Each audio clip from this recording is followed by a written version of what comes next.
नमस्कार दोस्तों, स्वागत है आप सभी का हमारे YouTube चैनल में। जैसा कि आप लोग जानते हैं, हम लोग हर दिन लोगों की थोड़ी थोड़ी मदद करते रहते हैं। जो भी भाई हम लोगों से हो पाता है, हम लोग लोगों के लिए छोटी छोटी मदद करते रहते हैं। आप लोगों का मेरे भाई प्यार दुलार आशीर्वाद है, जिससे हम लोगों की मदद कर पाते हैं। और भाई हमारे चैनल पर अगर आप नए हैं तो हमारे चैनल को सब्सक्राइब कर लीजिएगा और बेल आइकन की घंटी दबाना ना भूलिएगा। और आज हम बात करने वाले हैं एक गरीब परिवार की, जहां पर स्थिति बहुत ज्यादा खराब है। न रहने के लिए ठिकाना है, न खाने के लिए घर में राशन है, कुछ भी व्यवस्था नहीं है। बहुत ज्यादा मेरे भाई परेशानियां हैं, मजबूरियां हैं उस परिवार के पास। तो सारा कुछ आप लोगों को हम इस वीडियो में बताने वाले हैं। आप लोग इस वीडियो में शुरू से अंत तक जरूर बने रहिए। दोस्तों, आज की यह वीडियो सिर्फ वीडियो नहीं बल्कि समाज की कड़वी सच्चाई है मेरे भाई। और आज हम इस सच्चाई के बारे में आप लोगों को बताने वाले हैं, जिसे देखकर आपकी आंखें मेरे भाई नम हो जाएंगी। एक ऐसी सच्चाई मेरे भाई, आज सुबह जब बाहर तेज बारिश हो रही थी मेरे भाई, तब हमें किसी दूसरे के माध्यम से एक ऐसी बेसहारा बुजुर्ग माँ के बारे में मेरे भाई पता चला, जो कि बहुत ही परेशानी में थी, बहुत ही मजबूरी में थी। जिसकी कहानी सुनकर मेरे भाई हमारा दिल दहल गया। वह माँ जिसने अपनी पूरी जिंदगी शायद अपने परिवार को संवारने में लगा दी होगी मेरे भाई।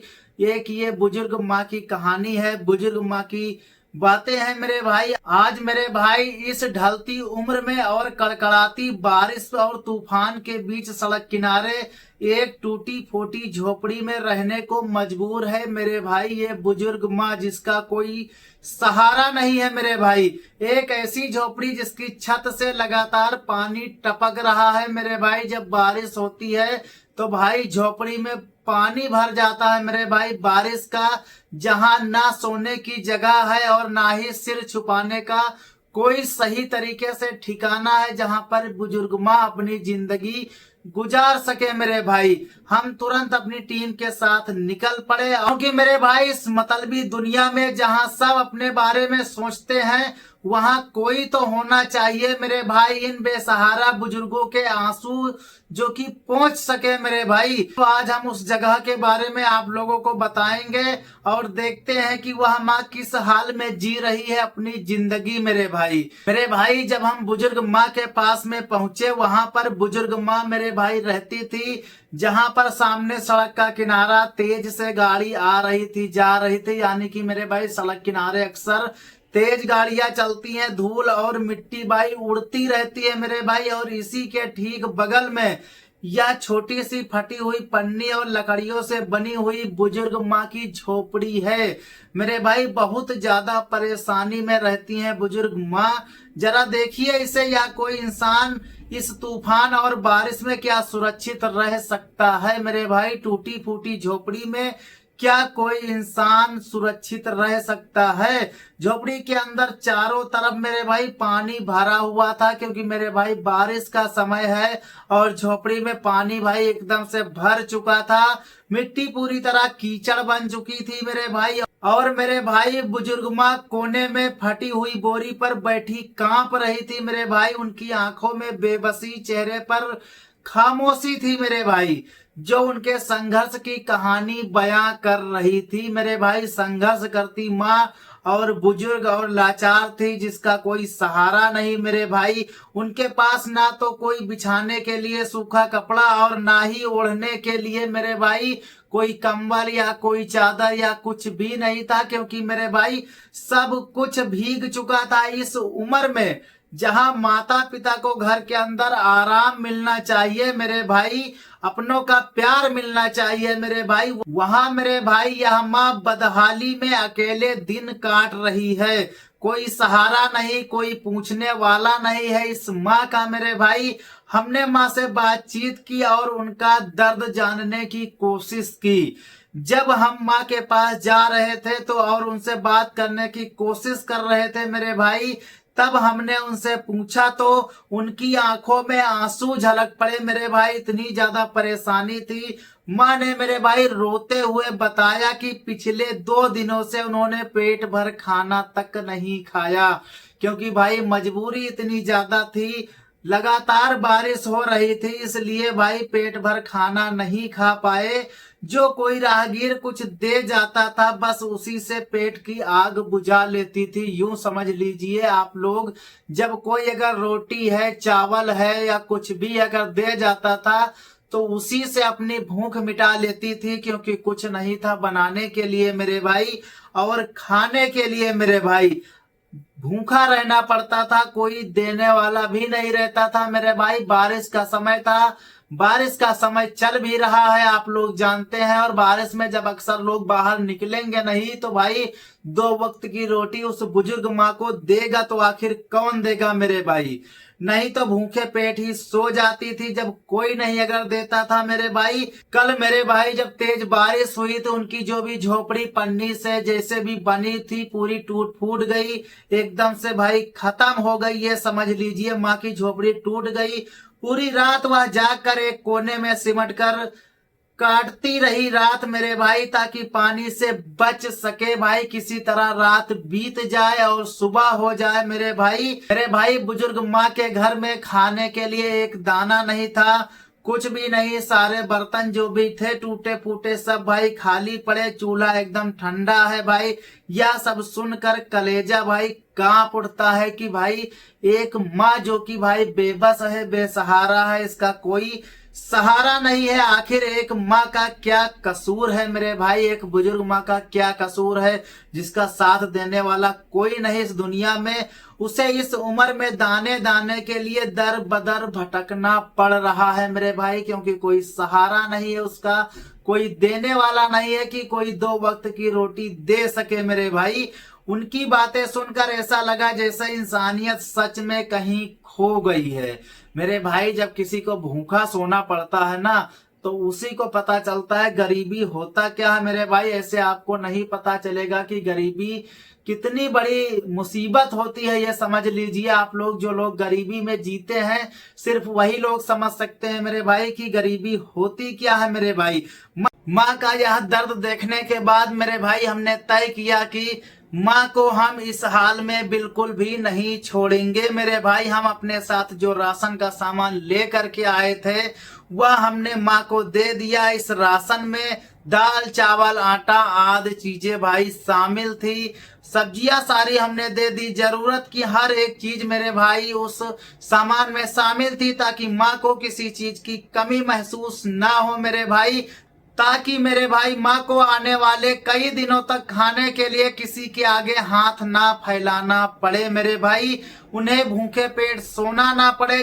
जैसा कि भैया हमने राशन का सारा सामान दे दिया माँ को, तो माँ के चेहरे पर भैया एक हल्की सी तसल्ली दिखाई दी। इसके साथ ही इस गीले और ठंडे मौसम से बचाने के लिए हमने उन्हें नए और साफ सुथरे कपड़े और एक सूखी चटाई भी दी, ताकि वो आराम से बैठ सके। जब माँ ने उन कपड़े और राशन को लिया तो ऐसा लगा मानो उन्हें जिंदगी की सबसे बड़ी दौलत मिल गई हो मेरे भाई। झोपड़ी की मरम्मत भी हमने कराने के बारे में सोचा, क्योंकि भाई बारिश का समय है, इसीलिए मेरे भाई सिर्फ राशन और कपड़ा देना काफी नहीं था, क्योंकि ऊपर से आसमान से पानी भी लगातार बरस रहा था मेरे भाई। और उनकी झोपड़ी पूरी तरह से टूटी हुई थी। अगर झोपड़ी नहीं होती तो हमारा दिया हुआ राशन भीग जाता। यानी कि झोपड़ी तो थी लेकिन भैया बारिश इतनी ज्यादा हो रही थी कि फिर भी भैया हमारा दिया हुआ राशन, क्योंकि भाई बारिश लगातार हो रही थी और हमारा दिया हुआ राशन मेरे भाई सब बर्बाद हो जाता। इसीलिए हमने तुरंत काम शुरू किया। हमने नई और मजबूत प्लास्टिक की पन्नियां लेकर के आए, बांस और लकड़ियों को सही तरीके से बांधा और झोपड़ी की छत को ऊपर से पूरी तरह से एकदम से भैया पैक कर दिया, बंद कर दिया। पूरा एकदम सिस्टम से जो हमने बना दिया, ताकि बारिश का पानी माँ के झोपड़ी के अंदर तक ना जा सके और एक भी बूंद पानी अंदर जाने की कोई हमने गुंजाइश नहीं रखी। और नीचे जो भी कीचड़ और पानी भरा था उसे साफ किया और सूखी मिट्टियां वहां पर हमने डाल दी ताकि माँ के बैठने और सोने की एक अच्छी व्यवस्था हो जाए। मेरे भाई मेहनत जरूरी लगी, लेकिन जब वो झोपड़ी फिर से सुरक्षित हो गई तो जो सुकून मिला उसे शब्दों में बयान नहीं किया जा सकता। मेरे भाई अब यह झोपड़ी इस बारिश का सामना आसानी से कर सकती थी, चाहे जितनी बारिश होती या फिर आंधी तूफान आता, लेकिन माँ के रहने की व्यवस्था पूरी तरह से सही थी। एक माँ के रहने की व्यवस्था एकदम पूरी तरह से अब सही थी। बारिश होती या तूफान आता, लेकिन माँ सही तरीके से अपनी झोपड़ी में रह सकती थी, अपना समय जो है गुजार रही थी जिस तरीके से, उससे अब काफी ज्यादा बेहतर और अच्छी उनकी झोपड़ी हो गई थी। बारिश में उन्हें कोई दिक्कत नहीं होती। अब सब कुछ ठीक करने के बाद जब हम माँ के पास मेरे भाई बैठे तो उन्होंने हमारे सिर पर हाथ रख करके आशीर्वाद दिया। वो दुनिया की हर खुशी से बढ़कर था। माँ की आंखें मेरे भाई आंसुओं से भरी हुई थी, लेकिन मेरे भाई इस बार वो आंसू बेबसी के नहीं बल्कि खुशी के आंसू थे। उन्होंने टूटी फूटी आवाज में कहा, बेटा जुग जुग जियो, खूब आगे बढ़ो, खूब तरक्की करो, भगवान तुम्हारा भला करे। दोस्तों, एक बुजुर्ग माँ के मुंह से निकले शब्द किसी वरदान से कम नहीं होते हैं। मेरे भाई माँ का दिया हुआ आशीर्वाद किसी वरदान से कम नहीं होता है। दोस्तों, समाज सेवा या किसी की मदद करने का असली मकसद यही है कि हम उसकी खुशियां वापस ला सके, उसकी मुस्कान वापस ला सके जो दुनिया की ठोकरों ने छीन ली थी। आज हमें बेहद खुशी है कि इस माँ के हम काम आ सके और उनके इस मुश्किल वक्त में उनका सहारा बन सके। मेरे भाई दोस्तों, आज यह वीडियो बनाने का मकसद सिर्फ और सिर्फ अपनी मदद दिखाना नहीं बल्कि आप लोगों को जागरूक करना। हमारे आसपास ऐसे ना जाने मेरे भाई कितने बुजुर्ग माँ बाप जो अपनों के ठुकराए जाने के बाद या फिर गरीबी के कारण सड़कों पर अपनी जिंदगी गुजार रहे हैं, जिनका मेरे भाई कोई सहारा नहीं है। अगर आपको भी कभी अपने आसपास कोई बेसहारा इंसान या फिर कोई ऐसी बुजुर्ग माँ दिखे तो कृपया आप लोग भी आगे बढ़िए और अपनी क्षमता के अनुसार उनकी मदद जरूर कीजिए। जरूरी नहीं मेरे भाई की मदद ज्यादा ही की जाए, लेकिन हाँ, जितनी आप कर सकते हैं उतनी मदद जरूर आप आगे बढ़ करके मदद कीजिएगा।